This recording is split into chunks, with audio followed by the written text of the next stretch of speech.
Good morning students. आज हम लोग लैबोरेटरी मेथड को देखेंगे। लैबोरेटरी मेथड में हम क्या क्या करते हैं और किस प्रकार करते हैं। लैबोरेटरी मेथड को यूज़ करने के क्या एडवांटेजेस हैं और क्या लिमिटेशन है। सबसे पहले लैबोरेटरी मेथड जो है वो हम लोअर क्लास के बच्चों के साथ नहीं करते हैं। आप देखेंगे कि हमारे स्कूली व्यवस्था में लैबोरेटरी का कॉन्सेप्ट क्लास 9 ऑनवर्ड्स है। तो लैबोरेटरी मेथड जो है हम बड़े बच्चों के साथ यूज करते हैं। अब देखते हैं लैबोरेटरी मेथड में क्या प्रोसेस हमें फॉलो करना पड़ता है। सबसे पहले जब हम लैबोरेटरी वर्क कर रहे हैं तो हमारे पास एक एम होना चाहिए। हम लैबोरेटरी मेथड से क्या करना चाहते हैं। उदाहरण के लिए अगर हम ले सकते हैं कि हम खुले और बंद स्टोमेटा का अध्ययन करना चाहते हैं, तो यहाँ हमारे पास हमारा एम होगा कि हम खुले और बंद स्टोमेटा का अध्ययन करेंगे। ठीक है। इसके बाद जब हमारा एम डिसाइड हो गया, उसके बाद हमें कुछ एपरेटस की जरूरत होती है।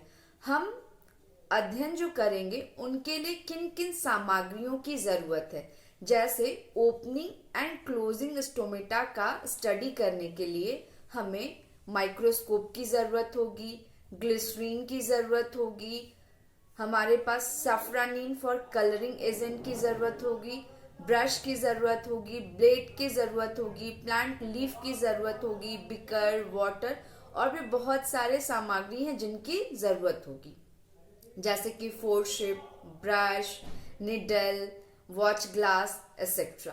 तो इन सारी सामग्रियों का हम लिस्ट तैयार करेंगे और जब हम लैबोरेटरी मेथड करते हैं तो ये सारे उपकरण हमें स्कूल से उपलब्ध कराया जाता है। ठीक है। इसके बाद है कि हम क्या प्रोसेस फॉलो करेंगे। लैबोरेटरी मेथड कभी भी हम पहली बार इंडिविजुअल नहीं करते हैं, हमें टीचर के सहयोग की आवश्यकता होती है। सबसे पहले टीचर चीजों को करके दिखाते हैं, फिर हम उन्हें फॉलो करते हैं। ठीक है। तो प्रोसेस में जो हम लोग विधि अपनाएंगे उसमें टीचर के द्वारा बताई गई विधियों का हम अनुकरण करते हैं। इसके बाद हम बहुत सारी सावधानियों को भी फॉलो करते हैं। अब अलग अलग एक्सपेरिमेंट्स के लिए हमें अलग अलग सावधानियों की आवश्यकता होती है। उसके बाद हम लोग रिजल्ट्स को देखते हैं कि हमने जो एक्सपेरिमेंट किया वो कितना सक्सेसफुल रहा और उसका क्या रिजल्ट आया। ये प्रोसेस है हमारे पास लैबोरेटरी मेथड्स के। सबसे पहले हमारा क्या है, हम एम डिसाइड करेंगे, उसके बाद हमें एपरेटस की नीड होगी, उसके बाद हम प्रोसेस को फॉलो करेंगे और उसके बाद हमारे पास रिजल्ट्स होंगे। साथ में हमें बहुत सारे प्रिकॉशंस को फॉलो करना है, तो वो चीज भी हम ध्यान में रखेंगे। अब है कि लैबोरेटरी मेथड जो है उसके क्या एडवांटेजेस हैं, या लैबोरेटरी मेथड को हम एक टीचिंग मेथड की तरह क्यों यूज करते हैं। तो सबसे पहला हमारे पास एडवांटेज ये है कि ये लर्निंग बाय डूइंग को फॉलो करता है। लैबोरेटरी मेथड में जो स्टूडेंट्स हैं वो चीजों को खुद से करके सीखते हैं। पहला एडवांटेज ये हो गया। दूसरा, जब बच्चे लैबोरेटरी स्किल को करते हैं तो उनमें साइंटिफिक एटीट्यूड डेवलप होता है, साइंस के प्रति इंटरेस्ट क्रिएट होता है। नेक्स्ट है कि हमें ऑब्जर्वेशन स्किल आता है।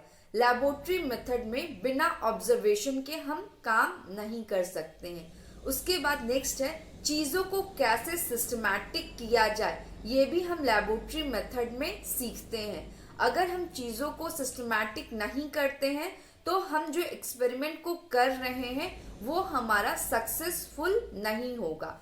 और जब हम लैबोरेटरी मेथड करते हैं तो जो हमारा लर्निंग है वो थोड़ा परमानेंट होता है in comparison to other experiments, because यहाँ पे चीजों को हम करके सीख रहे हैं। यहाँ पे आपके सारे सेंसेस एक्टिव हैं। यहाँ पे आप स्मेल भी करते हैं, चीजों को टच भी करते हैं, देखते भी हैं, इवन सुनते भी हैं। हम अपने सारे 5 सेंसेस का उपयोग हम लैबोरेटरी मेथड में करते हैं। हम जितना ज़्यादा अपने सेंस ऑर्गन का यूज़ करेंगे उतना ही ज़्यादा हमारा जो मेथड्स है वो सक्सेसफुल रहेगा और हमारी जो लर्निंग होगी वो परमानेंट होगी। जो लैबोरेटरी मेथड है ये rote learning and drill learning को बढ़ावा नहीं देता है। हम लैबोरेटरी मेथड से rote learning and drill learning को मिनिमाइज कर सकते हैं। ठीक है, अब हमारे पास आते हैं कि इतने सारे एडवांटेजेस होने के बावजूद भी लैबोरेटरी मेथड को बहुत बार नहीं यूज किया जाता, उसका क्या कारण है। तो यहाँ पे हम देखेंगे कि लैबोरेटरी मेथड के ये सारे लिमिटेशन हैं जिसके कारण हम लैबोरेटरी मेथड को यूज नहीं कर पाते। सबसे पहला लिमिटेशन ये है कि जो लैबोरेटरी मेथड है ये हमारे पास एक्सपेंसिव मेथड है, बिकॉज इसमें हमें बहुत डिफरेंट टाइप पे एपरेटस उपकरण की आवश्यकता होती है। सेकेंड, लैबोरेटरी मेथड कराने के लिए हमारे पास जो टीचर हैं वो भी ट्रेंड होने चाहिए। अनट्रेंड टीचर के माध्यम से लैबोरेटरी मेथड नहीं करवाया जा सकता।